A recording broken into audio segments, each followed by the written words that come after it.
Hello পটল, কেমন আছিস? আমাদের বাড়িতে আয়, দুজনে মিলে একটু গল্প করি। তাড়াতাড়ি আসিস কিন্তু, বেশি দেরি করিস না। কিরে বন্ধু, কেমন আছিস? কেমন আছিস বন্ধু? তোকে তো আজকাল দেখাই যায় না, বাড়িতে আছিস নাকি? আর যে গরম পড়েছে, বাহিরে গিয়ে কি করবি বল? তা কি অবস্থা তোর? হ্যাঁ বন্ধু, ঠিকই বলেছিস। কারেন্ট গেলে সহজে আসে না, তার মধ্যে হঠাৎ হঠাৎ করে যে বন ছাড়ে, আবার সে আগের মতন হয়ে যায়। বন্ধু, পিঙ্কির কি খবর? পিঙ্কির সাথে যোগাযোগ করিসনি?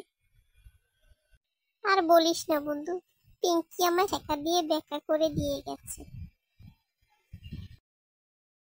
হা হা হা, আমি তো তোকে আগেই বলেছিলাম ওর পিছন ছেড়ে চলে আয়, তুই তো কথা শুনলি না।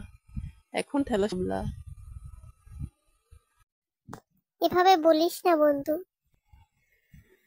তুই তো তখন ঠিক বলেছিলি তোর কথা শুনলে আজ তেমন হতো না।